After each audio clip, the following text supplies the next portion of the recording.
اللہ اللہ اللہ اللہ اللہ اللہ اللہ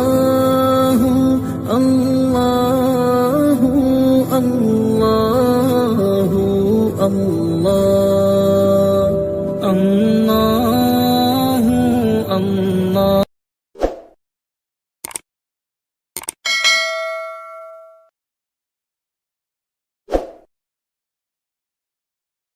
بسم الله الرحمن الرحيم. اللهم إنا نحمدك ونستعينك. اللهم لك الحمد كما أنت أهل. وصل وسلم على سيدنا محمد كما أنت أهل. وافعل بنا ما أنت أهل، فإنك أهل التقوى وأهل المغفرة. لا حول ولا قوة إلا بالله العلي العظيم. نستغفر الله ربنا من كل ذنب ونتوب إليه. اللهم وفقنا لما تحب وترضى من القول والفعل والنية. أما بعد، أعوذ بالله من الشيطان الرجيم. بسم الله الرحمن الرحيم.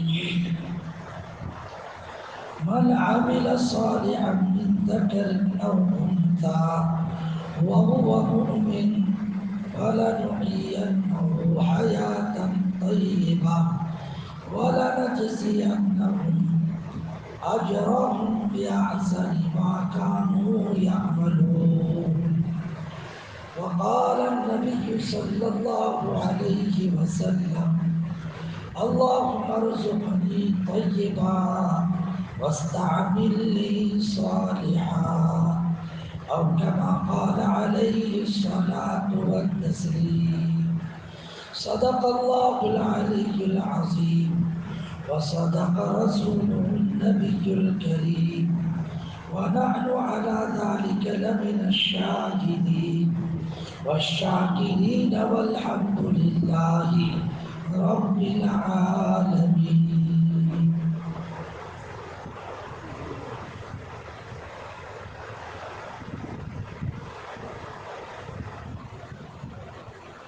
ہم سب کی سعادت ہے اللہ پاک نے ہمیں رمضان المبارک کے 10 دن گزارنے کی سعادت عطا فرمائی اور باقی 20 دن گزارنے کے لیے دوسرے عاشرے میں ہم لوگ داخل ہو چکے.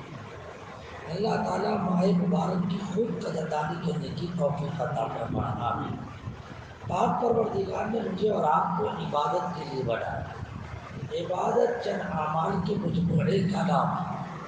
مجھ سے اور آپ سے مطالبہ کیا ہے کہ ہم اور آپ ہمیشہ عمل کرتے رہیں. اللہ نے مجھے اور آپ کو عمل کے لیے بنایا اور جنت بتلا کر عمل کی ترغیب دی.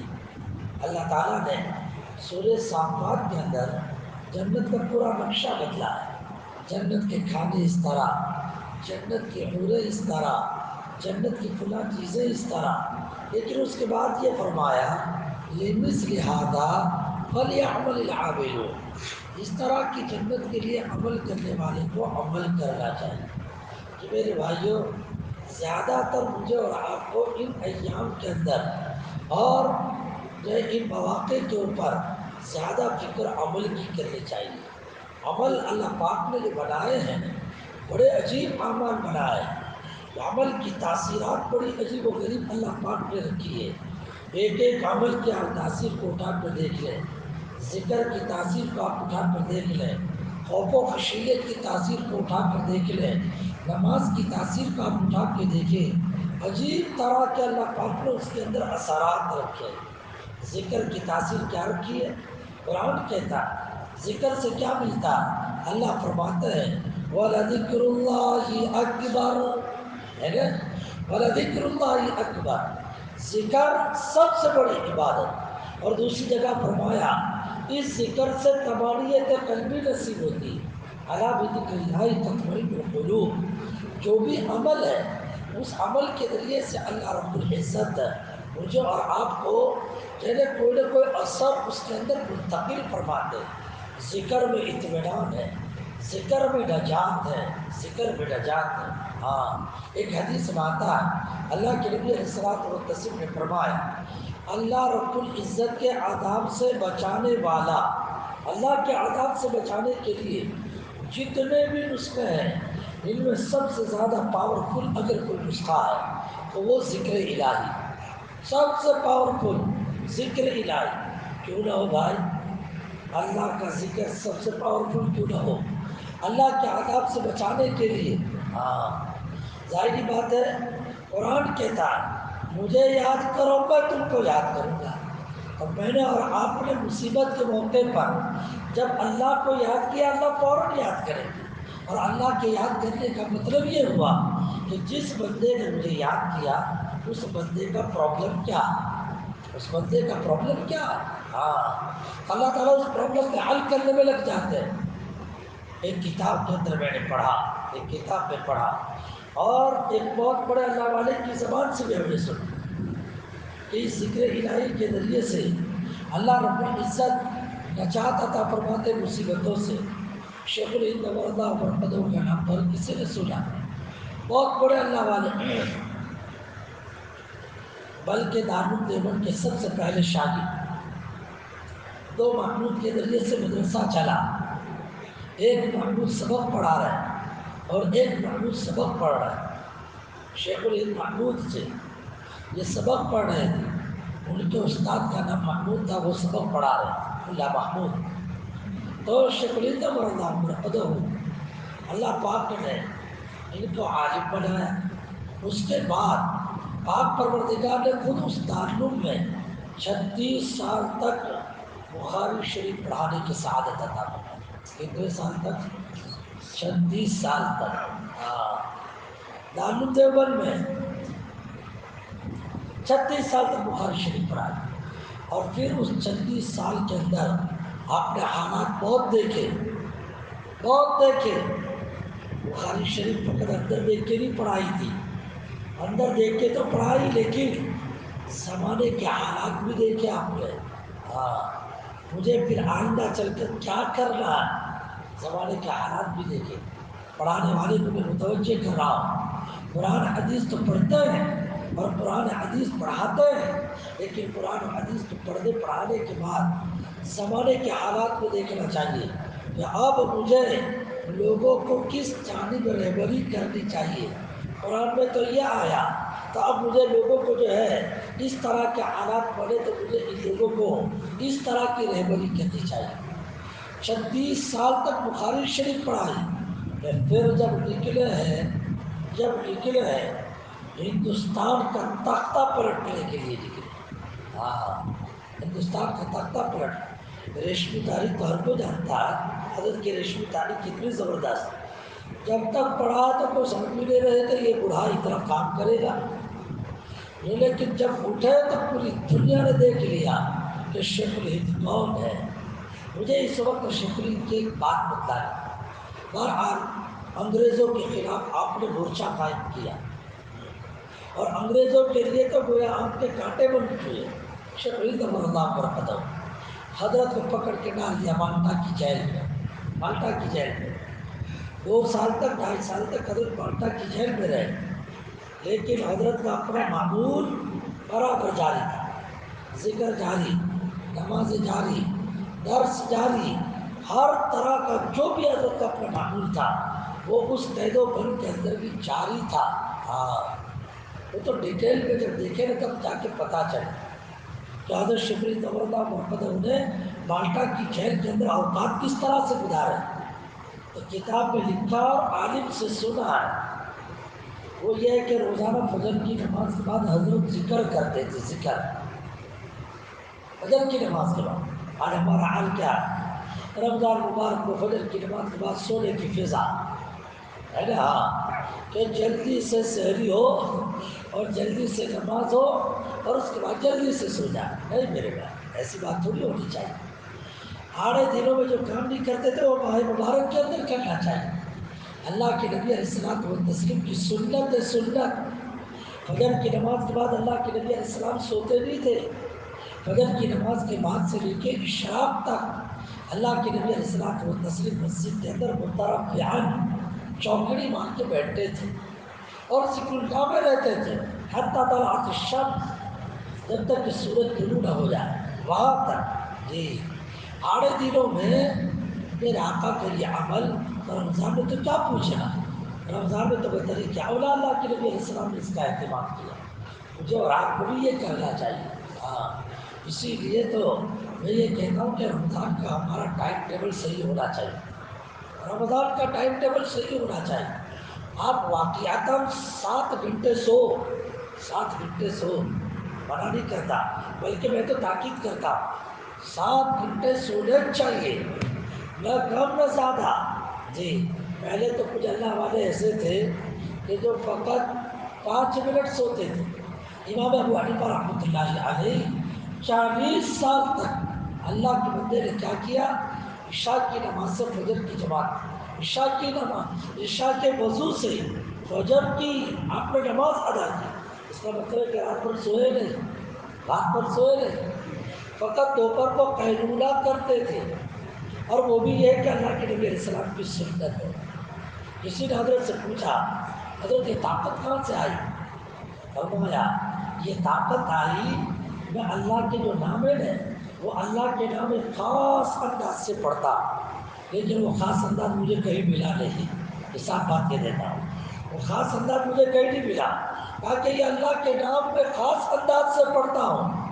اللہ کے 99 نام، اللہ کے 99 نام میں برکت ہے میرے بھائی.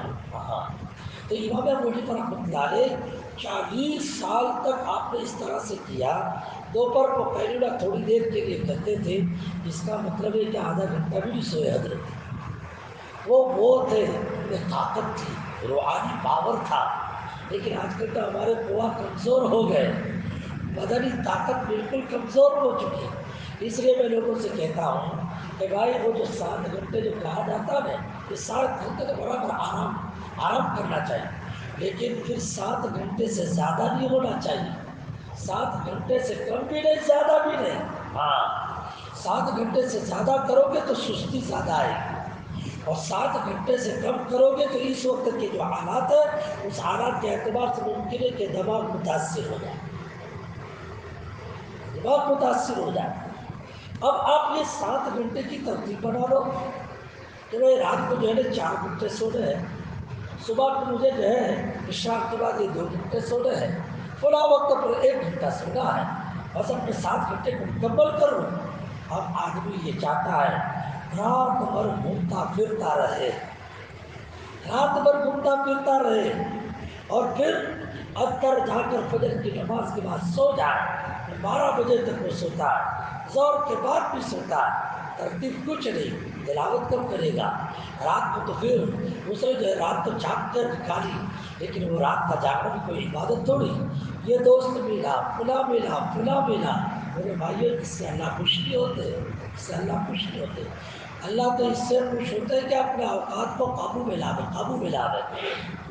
بہرحال حضرت شیخ الہند امرناک رحمت فجر کی نماز کے بعد ذکر کرتے تھے. ذکر تو پہلی درخواست تو آپ لوگوں سے ہماری یہ ہے کہ فجر کی نماز کے بعد یہ سونے کا جو نظام ہے کہ جیسے فجر ہو گئے ویسے بستر کو پکڑنے کا جو اپنا ایک معمول ہے، میرے بھائیو اس پہ ذرا غور کرنا چاہیے، غور کرنا چاہیے. ایک طرف نبی کے عاشق، ایک طرف نبی کے دیوانے، یعنی عاشق اور دیوانے. تو عاشق اور دیوانہ جو ہوتا ہے وہ تو جس سے محبت ہے تو اس کے طریقے کو اختیار کرتا ہے.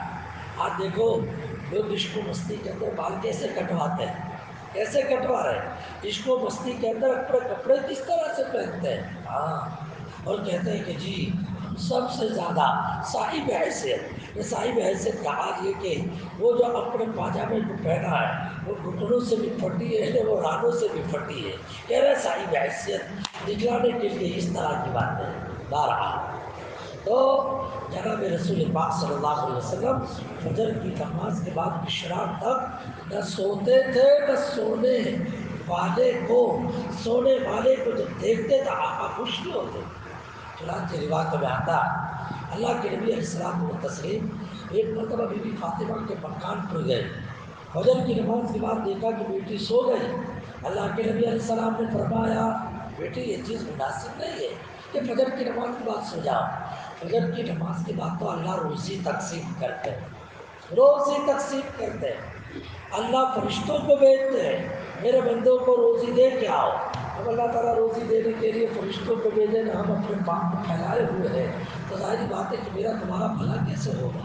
ایک طرف کہتے ہیں کہ لاک ڈاؤن کی وجہ سے ہمارے مال کے اندر کمی آ گئی، یا دوسری طرف اس روزی کے بڑھانے کے جو نسخے ہیں، اس روزی کے بڑھانے کے جو روحانی شرعی دینی ایمانی جو نسخے، اس کے نسخے سے ہم لوگ اپنے آپ کو پیچھے کیے ہوئے ہیں۔ بہرحال شبیل غرضہ محمد فجر کی نماز کے بعد ذکر میں مشغول۔ انگریزوں نے چاہا کہ کسی طریقے سے حضرت کے کانٹے کو ختم کریں، تو ان حضرات نے کیا کیا؟ جب آپ ذکر کرتے تھے تو اکیلے ذکر کرتے تھے، اکیلے اپنے جو ہے میرٹ کے اندر ذکر کرتے تھے۔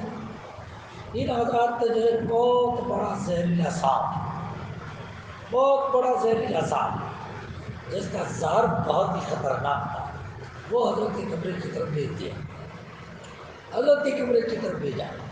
بہرحال یہ تو بھیجتے تو بھیج دیا، یہ سمجھتے ہوئے کہ صاحب جا کے کاٹ دے گا، لیکن اللہ کا نظام دیکھے حضرت ذکر کر رہے تھے، لیکن ذکر کرتے ہوئے احساس ہوا کہ کوئی چیز آ رہی ہے۔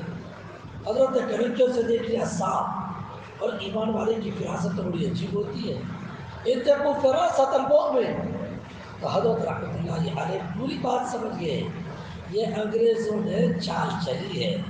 حضرت اپنی ضربے لگا رہے تھے، لا الہ الا اللہ، لا الہ الا اللہ، ضربے لگا رہے تھے، نہیں یہ سانپ آیا۔ سانپ ایک ایسا جانور ہے کہ یہ سریلی آواز سے متاثر ہوتا ہے، اور جب آواز سے متاثر ہو جاتا ہے، لہجے سے متاثر ہو جاتا ہے، اس کے بعد وہ آواز کرنے والے کی نقل بھی اتارتا ہے۔ ہاں، تو حضرت نے کیا کیا؟ حضرت نے جو اپنی گردن ہلانا جو تھا اس کا سلسلہ ذرا تیز کر دیا، تیز کر دیا، گردن تیز ہلانی شروع کر دی، تو یہ سانپ بھی ڈولنے لگا، سانپ بھی ڈولنے لگا۔ ہاں، حضرت مار رہے ضرب، سانپ بھی جو ہے وہ ڈولا۔ کرتے کرتے حضرت نے کیا کیا؟ وہ اپنی گردن بالکل جو قریب دیوار تھی، دیوار کے قریب لے گئے۔ سانپ سمجھا کہ شاید حضرت اپنی گردن دیوار کے ساتھ مار دی، سانپ نے بھی اپنی گردن دیوار سے ٹھوکنی شروع کر دی، سمجھ گئے؟ ہاں، دو چار مرتبہ جو سر ماری اس نے، نہ اپنی گردن مار دی، اس نے اپنا سر مارا دیوار کے ساتھ، بس معاملہ ختم۔ جس کو مارنے کے لیے بھیجا تھا وہ خود ہی ختم ہو چکا۔ ارے ہاں، یہ وہ حدیث اللہ کے نبی علیہ السلام و تسلیم نے فرمایا، ما من شیء انجع له من ذکر اللہ، اللہ کے عذاب سے سب سے زیادہ نجات دلانے والی اگر کوئی چیز ہے تو وہ اللہ کا ذکر ہے، اللہ کا ذکر۔ ارے جی، میں آپ لوگوں کو یہ اتنی پرانی قائم و تاریخ بتلاؤں، وہ جو بچی نے ایک اللہ اکبر کا نعرہ بلند کیا، سمجھیے اشارہ، ایک اللہ اکبر کا نعرہ بلند کیا، یہ بالکل یہ کہہ لیجیے کہ کمینے قسم کے اوباش قسم کے بچے اس لڑکی کو محض ایمان کے بیس پر اس کا مقابلہ کرنے کے لیے آگے بڑھ رہے تھے نا۔ اس بچے نے کیا کیا؟ اللہ اکبر، ایک نعرہ بلند کیا۔ جب اس نعرے کی برکت تو دیکھو جی، نعرے کی برکت یہ کہ اس کا استاد باوجود یہ کہ وہ ایمان سے خارج ہے، لیکن اس کا استاد بچانے کے لیے نکلا، سارا اسٹاف نکلا بچانے کے لیے، عزت کے ساتھ لے گئے، اور پھر اس کے بعد اللہ پاک نے مقبولیت دی۔ تو کیسی مقبولیت دی؟ ارے کئی دنوں تک تو اس کا سلسلہ رہا، کئی دنوں تک جہاں دیکھو وہاں اسی کا چرچا۔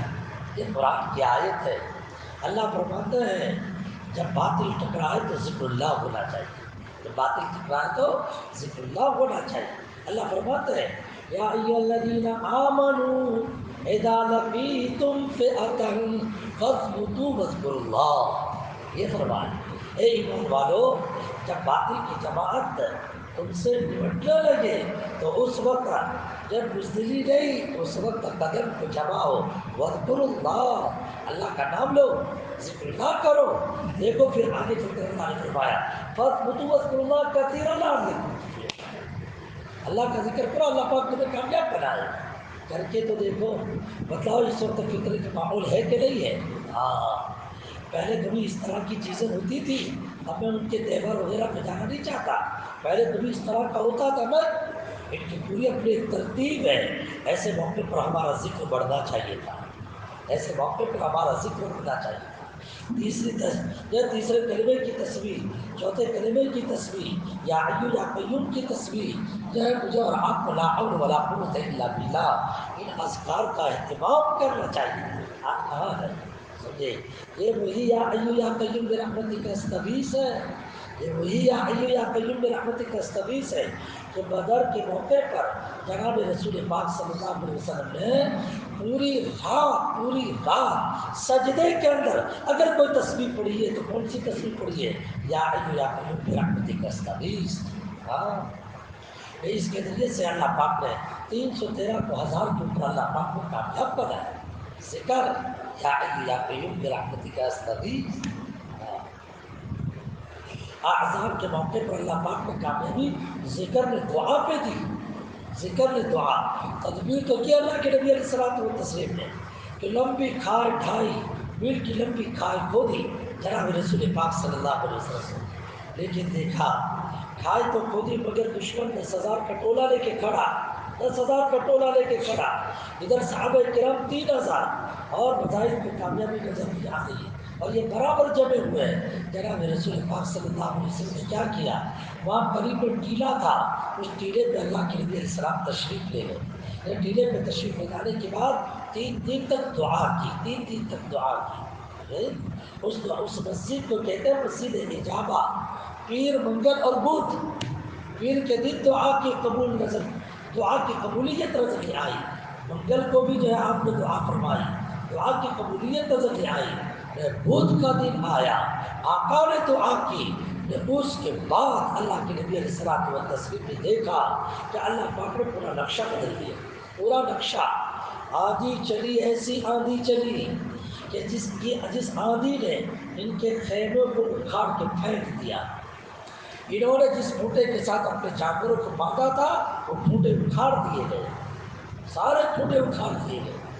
یہ لوگ سردی کا زمانہ تھا، تاپنے کے لیے جو ہے اور اپنی سکائی کے لیے آگ کو جو ہے وہ جلائے ہوئے تھے، ان کے آگے بجھ گئے۔ یہ کس پر ہوا؟ یہ ذکر اللہ پر ہوا، دعا کی۔ آج ہمیں احساس ہے جی کچھ نہیں، اپنے سیف ہے، ارے اپنے نہیں، ایمان والا تو پوری دنیا کے ایمان والے تو ایک جسم کی طرح کسی ایک جگہ کسی کو تکلیف ہونا، اس کی تکلیف اپنی تکلیف ہونی چاہیے، یہ سمجھنا چاہیے میری آنکھ کو تکلیف پہنچ رہی ہے، یہ سمجھنا چاہیے کہ میری ہاتھ کو تکلیف پہنچ رہی ہے، ان کے خاطر مجھے اور آپ کو ذکر اللہ کرنا چاہیے۔ میں نے اپنے استاد محترم حضرت شیخ یونس صاحب جون پوری نور اللہ برکتہ کے مطابق سنا، شیخ یونس صاحب جون پوری نور اللہ برکتہ کے مطابق جب ایک جگہ پر ماہ مبارک کے اندر زبردست قسم کا سیلاب آیا، اس سیلاب کی وجہ سے ہزاروں انسان گویا کچرے کی طرح بہہ پڑے، تنکے کی طرح بہہ پڑے۔ تو اس وقت حضرت شیخ یونس صاحب نے مجمع کے اندر تذکرہ کیا، اس کے بعد اللہ کی طرف گریہ و بکا کے ساتھ متوجہ ہوئے اور یہ فرمایا اے اللہ، میرے قصوروں کی وجہ سے میرے ان بھائیوں کو تکلیف پہنچی، میرے قصور کی بنیاد پر یہ تکلیف پہنچی۔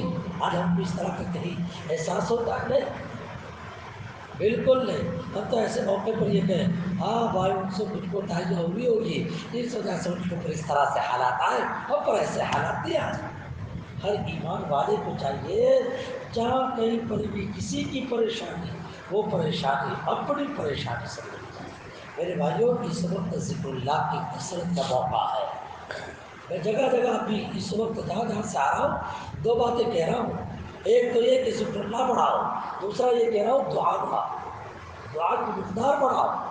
آج ہمارے دعا کا حال یہ ہے، بس مجمع ہم میں جو کسی نے دعا مانگ لی کر لی، اکیلے ہم لوگ دعا نہیں کرتے، اکیلے دعا نہیں کرتے، دعا بھی کرتے تو صرف اپنی ضروریات کا لحاظ، کسی دوسرے کی ضرورت کا کوئی لحاظ نہیں۔ ہاں میرے بھائیوں، اپنی دعا کچھ کم کرو، دوسروں کے متعلق دعا زیادہ کرو، دنیا کی کم کرو، آخرت کی زیادہ کرنی چاہیے۔ یہ وہ زمانہ ہے، حالات ایسے ہیں۔ عقل مند انسان وہ نہیں ہے کہ جو اپنی فکر کرے، نبی کا سچا عاشق اور دیوانہ ہے، پوری امت کی جو آدمی کو فکر کرنی چاہیے۔ یہ ذکر اللہ کی بات میں کہہ رہا تھا، ذکر اللہ کے اندر یا حی یا قیوم برحمتک کا استغیث، بدر کے موقع پر آپ نے اس کو استعمال کیا، لا حول ولا قوت الا باللہ، لا حول ولا قوت الا، یہ کوئی معمولی وظیفہ، یہ وہ وظیفہ ہے جو اللہ کے نبی علیہ السلام و تسلیم نے، ایک صحابی اپنے بیٹے کے لیے آئے، قرآن مجید کی آیت وَمَن يَتَّقِ اللَّهَ يَجْعَلْ لَهُ مَخْرَجًا وَيَرْزُقْهُ مِنْ حَيْثُ لَا يَحْتَسِبُ، اس نے کہا حضرت مفتی شفیع صاحب رحمۃ اللہ علیہ نے لکھا کہ حدیث میں آتا ہے ایک صحابی جن کا نام تھا حضرت عوف بن مالک، عوف بن مالک، ان کے بیٹے جس کا نام تھا سالم، تو سالم کو پکڑا دشمنوں نے اور پکڑ کے لے گئے، جب پکڑ کے لے جا کے کہیں تو باندھ دیا، باندھا بھی تو کیسے باندھا معلوم ہے، درخت کے ساتھ باندھا، درخت کے ساتھ تار کے ذریعے سے باندھا، تار، بعض ضروریات کے موقع پر اپنی نگرانی میں کھولتے تھے، بڑا تار کے ذریعے سے باندھ دیا سالم کو، اور ماں باپ پریشان، بیٹے کی وجہ سے بھی ظاہری بات ہے، اولاد سے پریشان ہو ہی جائے، ماں باپ والدین کی پریشان ہو جائے، والدین پریشان، آئے اللہ کے نبی علیہ السلام کے پاس، اللہ کے رسول میرے ہمارے بیٹے کا یہ حال ہے، میرا میرے رسول پاک صلی اللہ علیہ وسلم نے اس موقع پر دو وظیفے دی، کتنے وظیفے؟ دو، نمبر ایک تقویٰ اور نمبر لا حول ولا قوت الا باللہ، تقویٰ اور لا حول ولا قوت الا باللہ، فرمایا اس کا اہتمام کرو۔ تو لکھا یہ ہے کہ ماں باپ نے تقویٰ کا مطلب تو یہ کہ نافرمانی سے بچنا، اس کا اہتمام کیا، لیکن نمبر دو حوقلہ کا بھی اہتمام کیا، لا حول ولا قوت الا باللہ، اس کا اہتمام کیا۔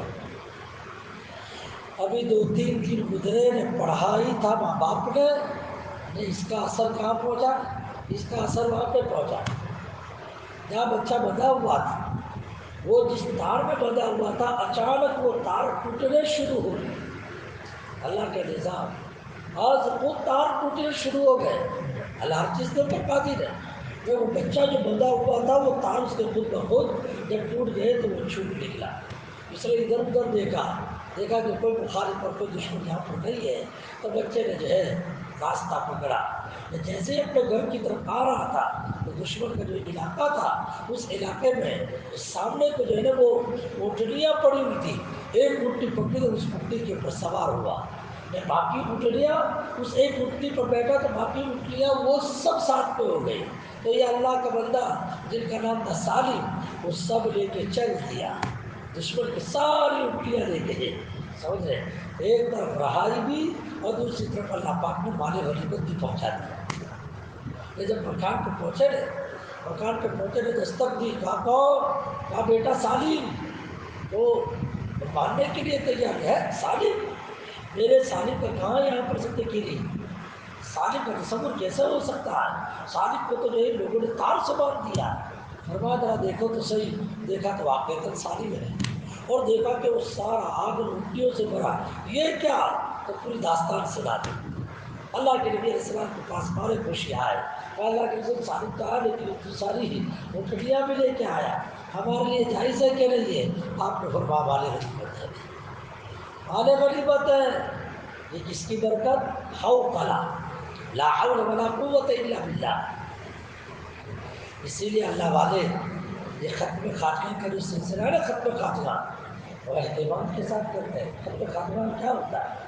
ختم خاتمہ میں 360 مرتبہ مجھے لا حول ولا قوت الا باللہ، لا ملجا ولا ملجا من اللہ الا الیہ، یہ 360 مرتبہ پڑھا جاتا ہے، اور پھر اس کے بعد سورہ الم نشرح 360 مرتبہ پڑھی جاتی ہے، پھر دوبارہ لا حول ولا قوت الا باللہ، لا ملجا ولا ملجا من اللہ الا الیہ 360، اس میں یہی حوقلہ، لا حول ولا قوت، اس لیے کہ یہ لا حول ولا قوت الا باللہ، اس کا مطلب ذرا دیکھو تو صحیح، کہ اللہ گناہ سے بچنے کی طاقت بھی ہم میں نہیں عبادت کرنے کی بھی طاقت ہم میں نہیں، ہاں تو طاقت دے گا تو ہم میں طاقت ہے، ورنہ ہمارے تو طاقت نہیں۔ ایاک نعبد و ایاک نستعین، آدمی چاہے کتنا ہی صحت مند عافیت والا سن ہو، لیکن یہی سمجھنا چاہیے میرے اندر کوئی طاقت رہے، اللہ توفیق دیں گے تو طاقت آئے گی، ورنہ نہیں۔ لا حول ولا قوت الا باللہ، لا ملجا ولا منجا، دونوں کا ترجمہ پناہ گاہ، اے اللہ تیرے سوا کہیں پر بھی ہمارے لیے حفاظت کی پناہ گاہ ہے چلے، یہ باقاعدہ وظیفہ ہے۔ ماشاء اللہ آپ لوگوں نے دیکھا ہوگا یہاں پر بھی آج سے میں نے یہ سلسلہ شروع کر دیا ہے، سمجھے کہ بھائی عصر کی نماز کے بعد درس قرآن ہوگا، تو درس قرآن کے بعد یہ ختم خاتمہ، اس کے بعد دعا۔ میں آپ لوگوں سے کہتا ہوں جس طرح سے رات کی عشاء کے بیان کے اندر آپ تشریف لائے، اگر موقع ہو تو اس طرح کے وظیفے کے اندر بھی شامل ہو جائے، اللہ پاک دعا قبول فرما دے۔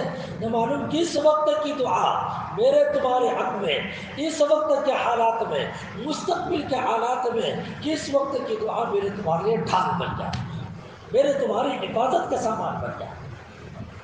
اللہ پاک باتوں کو سمجھنے کی توفیق عطا فرمائے، آمین۔ اسی لیے لکھا ہے لا حول ولا قوت الا باللہ کے بارے میں مجدد الفسانی نور اللہ وبرکاتہ فرماتے ہیں۔ آپ نے مجدد الفسانی کا نام تو سنا ہے؟ ہاں، وہ پنجاب میں سرہند شریف ہے، سرہند شریف ہے، وہاں پر یہ اللہ کے ولی سوئے ہوئے ہیں۔ اب ان کے حالات سنانے کے لیے تو لمبے وقت کی ضرورت ہے، لیکن عام فہم انداز سے ان کی بزرگی سمجھانے کے لیے ایک بات بتلا دیتا، ایک بات۔ لوگ کرامتوں کو دیکھ کر چونکتے ہیں، کیا ہو اتنے بڑے، واقعات صاحب کرامات بزرگ تھے حضرت۔ آج بھی ہمارے حافظوں کے درمیان مشہور ہے کہ اگر کوئی پنجاب میں سرہند شریف میں حضرت کے مزار پہ جا کے قرآن مجید سورہ فاتحہ سے لے کے من الجنۃ والناس تک جو آدمی پڑھتا ہے، جیسا پڑھا، تیز پڑھا، دھیرے پڑھا، گڑبڑ پڑھا، صحیح پڑھا، جیسا اس نے پڑھا ایسا ہی ہمیشہ کے لیے اس کے سینے میں اللہ محفوظ کر دے۔ یہ حضرت کی زندہ کرامت ہمارے جو ہے حفاظ وغیرہ کے درمیان مشہور ہے۔ مجدد الفسانی نور اللہ برکاتہ، ہاں، بڑے عجیب واقعات ہیں ان کی کتابوں کے اندر۔ تو حضرت مجدد الفسانی ان کے حوالے سے مفتی شفیع صاحب رحمۃ اللہ علیہ نے لکھا کہ بھائی یہ حوقلہ میں لا حول ولا قوت میں مصیبت سے چھٹکارے کا زبردست اس کے اندر پاور ہے۔ اس لیے میں یہ کہتا ہوں اگر کبھی تمہارا کوئی قیدی وہ قید و بند میں ہو تو تمہیں چاہیے کہ اپنے قیدی کو چھڑانے کے لیے اول آخر 100 مرتبہ درود شریف میں درمیان میں لا حول ولا قوت الا باللہ یہ 500 مرتبہ پڑھو۔ کتنی مرتبہ؟ 500 مرتبہ پڑھو۔ دیکھو تمہارا قیدی اللہ پاک جب اس کو چھٹی کروا دیتے دل کے بعد۔ میں نے اپنی کتاب مامتہ کا لکھا کے اندر اس کو لکھا تو بعض جگہ پر قیدیوں کو پتہ چلا، مطالبہ ہوا کہ مولوی صاحب کو کہو کہ یہ کتاب ہم تک پہنچائے، الحمدللہ پھر پہنچانے کی سعادت حاصل ہوئی۔ کیا ہوا مجھے معلوم نہیں، لیکن میں نے ان کو پہنچایا کہ جی ہاں یہ مجدد الفسانی نور اللہ کا یہ نسخہ مجھے تو یہ ثابت کرنا، ذکر اللہ کے اندر اللہ نے تمانیت رکھی اور ذکر اللہ میں اللہ نے حفاظت رکھی۔ حدیث میں آتا ہے من قال لا الہ الا اللہ دخل فی حصنی ومن دخل فی حصنی امن من عذاب۔ جو لا الہ الا اللہ پڑھتا ہے نا، لا الہ الا اللہ، وہ گویا کہ میرے قلعے میں داخل ہو گیا، میرے قلعے میں داخل ہو گیا، اور جب میرے قلعے میں داخل ہو گیا تو ظاہری بات ہے کہ وہ میرے عذاب سے حفاظت پا لیتا۔ لا الہ الا اللہ کو قلعہ بدلا ملا۔ کل ہی یا پرسوں وہاں پہ پانپور کے اندر پانپور میں لا الہ الا اللہ کا قصہ میں نے سنا، کلمہ طیبہ کا پاور بدلا ہے۔ لیکن آج ہم ہے کہ دیکھیے اتنا کلمہ طیبہ پڑھ رہا ہے، جبکہ اللہ کے نبی علیہ الصلوۃ والتسلیم میں رمضان المبارک کی تسبیح میں کلمہ طیبہ بدلا ہے۔ آپ کو یہ سن کر تعجب ہوگا کہ رمضان کی بھی تسبیح ہے کیا؟ جی رمضان کی تسبیح ہے، رمضان کی تسبیح ہے۔ رمضان کی تسبیح میں 4 چیزیں بولنی چاہیے۔ کتنی بات؟ ہاں یاد کر لو، چلتے پھرتے اٹھتے بیٹھتے رمضان کی تسبیح پڑھو۔ کیا؟ لا الہ الا اللہ، استغفر اللہ، اسألک الجنہ، واعوذ بک من النار۔ فضائل رمضان میں شیخ رحمۃ اللہ علیہ نے لکھا کہ بھائی رمضان میں 2 چیزوں کی کثرت، کلمہ طیبہ اور استغفار، اس کی کثرت، جنت کی طلب، میں جہنم سے پناہ کی طلب کہ اللہ جہنم سے ہماری حفاظت کرو۔ ہاں تو جنت کی طلب، اسألک الجنہ، یہ اللہ جنت پہ مانگتا ہے، اور جہنم سے پناہ، اعوذ بک من النار، یہ اللہ جہنم سے پناہ چاہتا ہے۔ سب چاروں چیزوں کو جوڑ دو، لا الہ الا اللہ، استغفر اللہ، اسألک الجنہ، واعوذ بک من النار۔ ہو گئے نا رمضان مبارک کی تسبیح؟ پڑھیں گے انشاءاللہ، اللہ اپنے کو پڑھنے کی توفیق عطا فرمائے۔ میرے بھائیو 10 دن تو گزر گئے، 10 دن تو گزر گئے، 20 دن، بلکہ آپ تو 11واں روزہ ہوا، 11واں ختم اور پھر 12واں شروع ہوگا نا۔ ہاں تو اتنے دن گزر چکے تھے، ہم نے کتنی مرتبہ میرے آقا نے یہ تسبیح بتلائی، رمضان کی اسپیشل ڈش ہم نے استعمال نہیں کی۔ روزانہ ایک تسبیح ہونی چاہیے، لا الہ الا اللہ، استغفر اللہ، اسألک الجنہ، واعوذ بک من النار۔ نہ معلوم کون سے عمل کے ذریعے سے اللہ پاک ہے یہ دنیا میں بھی کامیابی دے گا، آخرت میں بھی کامیابی دے گا۔ تو یہ لا الہ الا اللہ، اس کو اللہ کے نبی علیہ السلام نے فرمایا کہ اللہ یوں کہتے ہیں یہ میرا قلعہ۔ بادشاہ کے قلعے میں اگر کوئی گھس جائے تو اس کو کوئی تکلیف پہنچ سکتی ہے؟ نہیں۔ ہاں آج کل گاؤں کے اندر بھی ایک آدمی جو پیچھے سب پڑے ہو میں ماننے کے لیے سب دوڑے ہیں، میں جا کر وہ جو ہے سرپنچ کے مکان میں گھس گیا، گاؤں کا بڑا انسان اس کے گھر میں گھس گیا، تو کاہے کو گھستا؟ اس لیے گھستا ہے کہ بھائی اس کے مکان میں جانے کی وجہ سے میری حفاظت ہو جائے، آدمی یہی سوچتا ہے۔ ہاں اور واقعی تو اس کی حفاظت بھی کی جاتی ہے کہ بھائی یہ جو ہے میرے بڑے نام کی بنیاد پر میرے گھر میں آیا تو بھائی مجھے اس کو آسرا دینا چاہیے، اس کی حفاظت کرنی چاہیے۔ اللہ خود فرماتے ہیں کہ کلمہ طیبہ میرا قلعہ ہے، قلعہ۔ ہاں حضرت تھانوی رحمۃ اللہ علیہ نے لا الہ الا اللہ پر ایک بات لکھی ہے، بڑی عجیب بات۔ ہاں وہ بات یہ لکھی ہے، ایک مرتبہ حضرت نانوتوی رحمۃ اللہ علیہ، مولانا قاسم نانوتوی رحمۃ اللہ علیہ تشریف لے گئے گنگو، تو مولانا رشید احمد گنگوئی کا آپ کے دوست تھے، اس لیے کہ دونوں حضرات نے دہلی میں ساتھ میں رہ کر ایک استاد کے پاس پڑھا تھا۔ استاد کا نام تھا حضرت مولانا مملوک علی، مملوک علی، اور ایک استاد کے پاس پڑھا تھا، لہٰذا دونوں دوست تھے، مولانا رشید احمد گنگوئی اور مولانا قاسم نانوتوی دونوں دوست۔ اور دارالعلوم دیوبند کی جو بنیاد ڈالی نانوتوی نے، مگر سرپرست کون تھے؟ سرپرست جو تھے تو مولانا رشید احمد گنگوئی۔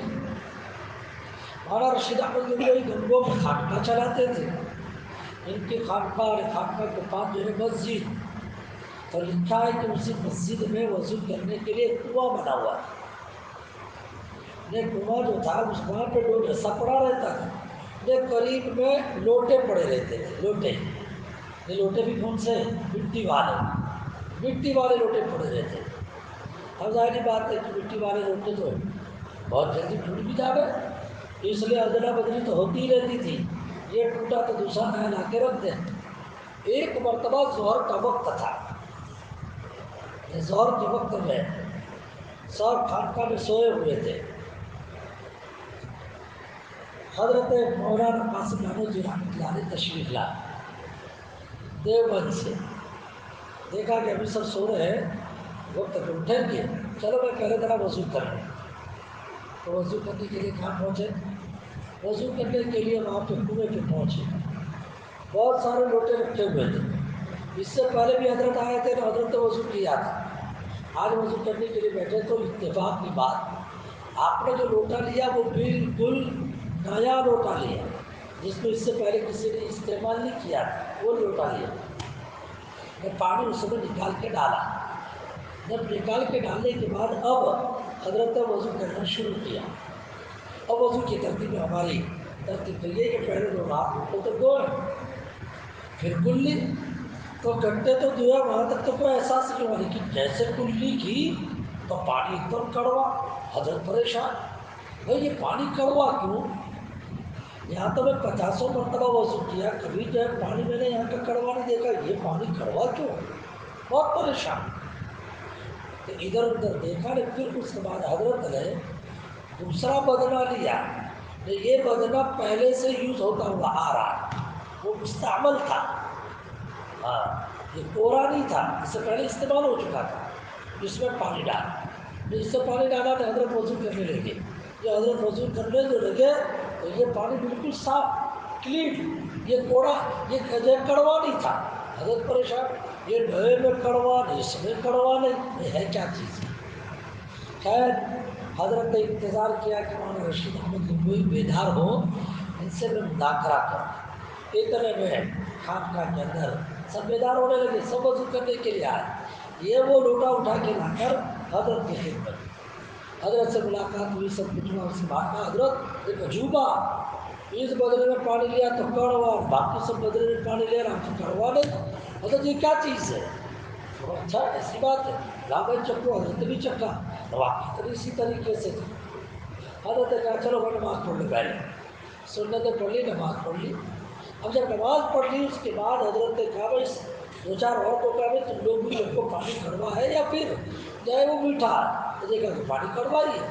اب حضرت مولانا رشید احمد گنگوئی نے تمام نمازیوں سے یہ کہا بھائیو ایک کام کرو، تم لوگ اتنی مرتبہ لا الہ الا اللہ پڑھ لو، لا الہ الا اللہ پڑھوایا، سب نے لا الہ الا اللہ پڑھا۔ اب لا الہ الا اللہ پڑھا، پڑھنے کے بعد اب حضرت نے کہہ دیا تمام مرحومین کو ایصال ثواب کرو، پھر اس کے بعد پانی میں دم کرو۔ تو سب نے کلمہ طیبہ پڑھنے کے بعد سب کو جو ہے ایصال ثواب کیا ہے، اس میں دم کیا، دم کرنا تھا۔ اب حضرت نے چکھا پانی میٹھا، پانی میٹھا اپنی اصلی حالت پر، سب سے کہا تم بھی چکھو، سب نے چکھا تو دیکھا واہ پانی تو میٹھا۔ اب حضرت گنگوئی سے پوچھا نانوتوی نے حضرت ہے کیا چکر؟ تو حضرت نے فرمایا بھائی لگتا ایسا ہے کہ یہ جو بدنہ تیار ہوا جس مٹی سے، تو کمبھار قبرستان میں جا کر ایسے قبر کی مٹی لے آیا تھا جس قبر میں سویا ہوا مردہ اس کی اپنی کوئی کوتاہی کی بنیاد پر سزا بھگت رہا تھا، اس کو عذاب ہو رہا تھا، تو عذاب والے قبر کی مٹی لے آیا، اس مٹی سے یہ بدنہ تیار ہوا۔ اب اس سے آپ اندازہ لگائیے کہ عذاب قبر کتنی خطرناک چیز ہے۔ عذاب ہو رہا میت کو، اثر پہنچا مٹی میں ہے، یہ مٹی سے اثر پہنچا پانی میں ہے نا، ہاں مٹی سے اثر پانی میں پہنچا۔ اس لیے میرے بھائیو فکر بھی کرنی چاہیے، اللہ عذاب قبر سے ہماری حفاظت فرمائے، آمین۔ کبھی بول دینا چاہیے درد دل کے ساتھ، ہاں ممکن ہے کسی وقت کا درد دل کے ساتھ قبولہ ہوا، اللہ پاک عین موقع کے اوپر اپنے مقام دے دے گے انشاءاللہ۔ ابھی سن رہے ہیں تو دل میں کیفیت پیدا ہو رہی ہے، اسی وقت بول دینا چاہیے یا اللہ اس عذاب سے ہماری حفاظت فرما، بات میں بولے آپ نبی کہیں، لیکن اسی وقت ایک کیفیت پیدا ہوئی تو بول دینا چاہیے، ممکن ہے اسی کی برکت سے آئندہ اللہ پاک ہماری حفاظت فرمائے، آمین۔ چنانچہ حضرت نے فرمایا کہ بھائی اس کی وجہ سے پانی کڑوا ہوا تھا، تو مجھے معلوم تھا کہ لا الہ الا اللہ ایک ایسا وظیفہ ہے کہ اللہ میاں یہ کہتے ہیں کہ یہ میرا پیلا ہے، جس میں داخل ہو گیا محفوظ، اس لیے میں نے سب کو کہا کہ کلمہ طیبہ پڑھو تو سب کو ایصال ثواب کرو، اور سب میں وہ بھی داخل، کون داخل؟ جس کی قبر کی مٹی لے کے آئے وہ بھی داخل، اس کلمہ طیبہ کی برکت سے اس کو پہنچے گا ثواب میں، مصیبت ٹلے گی، چنانچہ مصیبت ٹل گئی۔ لا الہ الا اللہ کا پاور سمجھ رہے ہیں؟ میں وہی بتانا چاہ رہا تھا، یا ایو یا قیوم، یہ ذکر اس کی بدر سے، اس کے جو ہے برکت سے میدان بدر کے اندر کامیابی حاصل فرمائی، لا حول ولا قوت الا باللہ، سمجھے یہ ذکر اس کی برکت سے وہ صحابی کے جو ہے بیٹے کو اللہ پاک نے چھٹکارا عطا فرمایا، لا الہ الا اللہ کی طاقت اس کی برکت سے اللہ پاک نے دیکھی اس واقعے کے اندر جو ہے اس مردے کو بھی اللہ پاک نے عذاب سے چھٹکارا عطا فرمایا اور دنیا نے دیکھی۔ تو بتاؤ جو واقعات کے ذریعے سے بات سمجھ میں آتی ہے کہ نہیں؟ کہ مجھے اور آپ کو کیا کرنا چاہیے؟ ذکر اللہ کی کثرت کرنی چاہیے، ذکر اللہ کی کثرت کرنی چاہیے۔ میں سمجھتا ہوں وقت زیادہ ہو رہا ہے اور میں جو ہے تھوڑی سی آپ لوگوں کو اسی جانب ایک پروگرام میں آپ لوگوں کو بتا کر اپنی بات کو ختم کر دیتا ہوں۔ پروگرام میں یہ بتانا چاہتا ہوں میرے بھائیوں، دیکھو رمضان المبارک کے اندر 4 کاموں کی ترتیب بنانی چاہیے۔ 4 کاموں کی ترتیب: تلاوت، نمبر 2 اذکار، نمبر 3 دعا، اور نمبر 4 کے اوپر مجالست الصالحین، یعنی اچھے لوگوں کے پاس بیٹھنا۔ یہ 4 ترتیب بنانی چاہیے۔ نمبر 1 کیا؟ تلاوت۔ روزانہ تلاوت کا اہتمام۔ تلاوت یہ نہیں کہ ٹائم ملا تو پڑھا، نہیں، ٹائم ملا تو پڑھانا ہی، ٹائم تو نکالنا پڑے گا جی۔ چاہے تو دکان 2 گھنٹے بند کرنی پڑے، بند کر دو، لیکن اپنے نکی کریں، طے کریں کہ مجھے 3 پارے پڑھنے ہیں اور پڑھتے ہیں، کچھ بھی ہو جائے، سمجھو۔ تو ایک تلاوت کا میرے بھائیوں حساب بنانا چاہیے، کوٹھا بنانا چاہیے کہ اتنا روزانہ تو تلاوت کرنی چاہیے۔ ارے تلاوت تو کتنی اچھی چیز ہے میرے بھائیوں، اللہ میاں سے بات کرنا، اللہ میاں سے بات کرنا۔ ماشاء اللہ بہت سارے حضرات ہیں جو روزانہ ایک منزل پڑھتے ہیں، اگر یہ پڑھتے ہیں تو بہت اچھا، اور اگر سستی ہوتی ہے تو پھر مجھے اور آپ کو جو ہے نا اپنے آپ کو سدھارنے کی کوشش کرنی چاہیے۔ نمبر 2 کے اوپر اذکار۔ اذکار میں خاص طور پر یہ جو اس طرح کے وظیفے بتلائے ہیں، تو اس میں 2 وظیفے خاص، ایک تو رمضان کی تسبیح، ایک درود پاک۔ رمضان کی تسبیح اور درود پاک۔ رمضان کی تسبیح کا تو حوالہ دے دیا میں نے، درود پاک کا حوالہ دیتا ہوں۔ بتاؤ ہم لوگ فضائل رمضان کی تعریف کرتے ہیں، اس کے اندر وہ حدیث ہم لوگ سناتے ہیں لوگوں کو کہ پہلی سیڑھی پہ چڑھے آمین، دوسری پہ چڑھے آمین، تیسری پہ آمین۔ تو پھر آقا سے پوچھا گیا کہ یہ کس چیز پر؟ کہا جبریل امین آئے تھے اور یہ کہا تھا یہ عمل کا چانس ملا لیکن پھر بھی کام نہیں بنایا، اس کے لیے بد دعا۔ تو وہ کون سی چیز ہے؟ نمبر 1 پر جس کو رمضان ملا پھر بھی معاف نہیں کروایا۔ نمبر 2 کے اوپر والدین ملے پھر بھی جو ہے ان کی خدمت کر کے وہ ملی، ان کی خدمت کر کے ان کی دعائیں ملی۔ اور نمبر 3 کے اوپر جس کے سامنے میرا نام لیا گیا، جس کے سامنے میرا نام لیا گیا پھر بھی اسے درود نہیں پڑا۔ معلوم یہ ہوا کہ رمضان کے ساتھ کس کو جوڑا؟ رمضان کے ساتھ جو جوڑا ہے تو درود پاک اور والدین، درود پاک اور والدین، اس میں بھی حکمت ہے۔ والدین میرے تمہارے ڈھانچے کے دنیا میں آنے کا ذریعہ ہے۔ والدین ایک تھے تبھی تو ہم لوگ پیدا ہوئے، وہ محسن بنے۔ مجھے اور آپ کو جسم ملا تو والدین کے ذریعے سے ملا، اور ظاہری بات ہے درود پاک میری تمہاری روحانیت، میرے تمہارے جو سیرت کو سنوارنے کا ذریعہ کون ہے؟ اللہ کے نبی علیہ الصلوۃ والتسلیم۔ تو ایک ہے جسم کا ڈھانچہ اور ایک ہے میرا تمہارا کیریکٹر، میری تمہاری سیرت، میری تمہاری روحانیت۔ تو روحانیت میں محسن کون ہے؟ جناب رسول پاک صلی اللہ علیہ وسلم۔ پتہ چلا کہ رمضان کو دخل ہے، رمضان میں درود پاک کی جو مناسبت ہے، اس لیے میں کہتا ہوں کہ اذکار میں درود پاک کو شامل کریں۔ اتفاق کی بات، آج صبح کو پہلی مجلس ہوئی اور نماز کے بعد مجلس ہوتی ہے، مغرب کے بعد نہیں ہوتی۔ وہاں پر ان لوگوں نے جو ہے پوری ترتیب بھی کہ بھائی مدارس کی کیا ترتیب ہے، فجر کی نماز کے بعد واقعات کی مجلس ہے، اس کے بعد ذکر ہوتا ہے، 10:15 بجے جو ہے وہ 40 یاسین شریف پڑھی جائے، 40 یاسین، اور اس کے بعد اللہ کے نبی علیہ الصلوۃ والتسلیم کے شمائل یعنی آقا کی پرسنلی لائف کے متعلق 2-3 حدیث پڑھی جائے۔ اس کے بعد دعا تو ہر مجلس کے بعد، اور نمبر 3 جو ہے ظہر کی نماز کے بعد درس حدیث، لیکن اس سے بھی پہلے قرآن مجید ایک بچہ آ کے سنائے۔ اس لیے کہ قرآن مجید جس طرح سے تلاوت کرنا عبادت ہے، قرآن مجید کسی سے سننا عبادت ہے۔ اس لیے ہر جگہ پہ گیا تو میں نے اس کا اہتمام کیا کہ بھائی مختصر ہی صحیح 1 منٹ کے لیے، لیکن سب قرآن مجید سنیں عبادت کی نیت کے ساتھ۔ پھر اس کے بعد درس حدیث، اس کے بعد دعا، یا اصل کی نماز کے بعد درس قرآن کے بعد ختم فاتحہ اور دعا. تو میں آپ لوگوں سے کہنا چاہتا ہوں کہ درود پاک کی جو مجلس ہوتی ہے اس کو رسمی مت سمجھو. بیان سے پہلے درود پاک کی مجلس ہے نا، اس کو رسمی نہیں، اہتمام کے ساتھ وصول کرنا چاہیے. درود پڑھنے والا درود پڑھتا ہے، محبت کے ساتھ پڑھتا ہے، وہ جہاں رکے وہاں آمین بولنا چاہیے، جہاں رکے وہاں پر آمین. اس لیے کہ اسے پڑھنے پر جتنا ثواب ہم آمین کہیں گے تو یہ احساس ہے کہ ہم نے بھی گویا درود پاک پڑھا. ہاں، اپنے کو بھی 40 مرتبہ درود پاک پڑھنے کا ثواب ملے. سب کریں گے انشاءاللہ. تو یہ میں نے آپ لوگوں کو دوسرا پروگرام ایک تلاوت کے متعلق کہہ دیا، ایک اذکار کے متعلق. اذکار میں 2 باتوں کی طرف میں نے متوجہ کیا، ایک تو رمضان کی تصویر اور نمبر 2 پر درود پاک. آج صبح پہلے ہی فجر کی نماز، میں تو صبح صادق سے تقریباً 20 منٹ پہلے یہاں پہ پہنچا. اللہ کا کہنا کہ زبان سے جو نکلا جو قصہ خواجہ بختیار کاکی کا تو درود کا ہی. اور پھر میں ساتھیوں کو کہا کہ بھائی اپنے اس آمود کے اندر یہ جو خانقاہ نظام چلا رہے ہیں تو ہم لوگ طے کریں کہ روزانہ اللہ کے نبی علیہ الصلوۃ والتسلیم کو 3000 مرتبہ درود پاک میرے آقا کو پہنچنا چاہیے.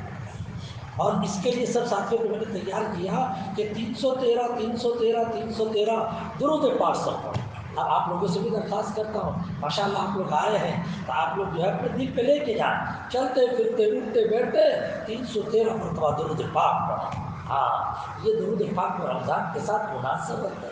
میرے بھائیوں، کوئی 200 روپے دیتا ہے، کوئی اچھا کھلا دیتا ہے، کوئی موٹر بائک پر بٹھا کے یہاں سے وہاں تک لے جاتا ہے، آپ لوگ اس کا ٹیکس ادا کرتے رہتے ہیں.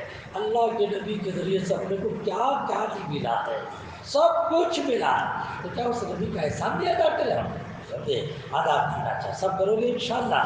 یہ 2 بات. اور نمبر 3 دعا ہے. ہاں، دعا کا بھی اہتمام کریں. دعا کے سلسلے یہ کہہ دوں، ہم لوگوں کی غلط فہمی ہے کہ دعا ہم لوگ کرتے فقط تہجد میں افطاری کے موقع پر. نہیں میرے بھائیوں، روزے کی حالت میں کسی بھی وقت آپ دعا کر لو. ہاں، کسی بھی وقت. اس لیے کہ میں یہ کہتا ہوں یہ روزے دار کی دعا ہر وقت روزے کی حالت میں قبول ہوتی ہے، ہر وقت. اس لیے کہ حدیث میں آتا ہے الصائم حتی یفطر، روزے دار کی دعا قبول جب تک کہ روزہ نہ چھوٹے. ہاں، تو یہ 3 باتیں. اور نمبر 4 اپنے آپ کو کچھ اللہ والوں کے پاس بٹھاؤ، کچھ بٹھاؤ. اس کے لیے یہ میں نہیں کہتا کہ یہاں جا کے بیٹھو، آپ اپنے اپنی مسجد کے اندر امام ہیں ان کے پاس جا کے بیٹھو، دین کی باتیں سنیں. آپ جو ہے گاؤں کے اندر کسی نیک بندے کو جانتے ہیں اس کے پاس جا کے بیٹھو. اس لیے بیٹھو، وہاں جا کے باتیں نہیں، وہاں جا کے لیے اس نیت کے ساتھ کہ ان کے لیے کوئی اچھی بھلی بات بیان کرے تو اس کے ذریعے سے میرا دل نیکی کی طرف بڑھے. اللہ پاک کہنے سننے سے زیادہ عمل کی توفیق مجھے بھی نصیب فرمائے، آپ حضرات کو بھی نصیب فرمائے. اللہ پاک یہ جو 5-6 دن میں یہاں پہ پہنچا ہوا ہوں ہمیں صحیح طور سے وصول کرنے کی بھی اللہ سعادت عطا فرمائے. آمین یا رب العالمین. میں نے اپنے ساتھیوں سے جو ہے درخواست کی، بہت لیٹ ہو جاتے ہیں، تقریب یہ ہونی چاہیے کہ 10:30 کو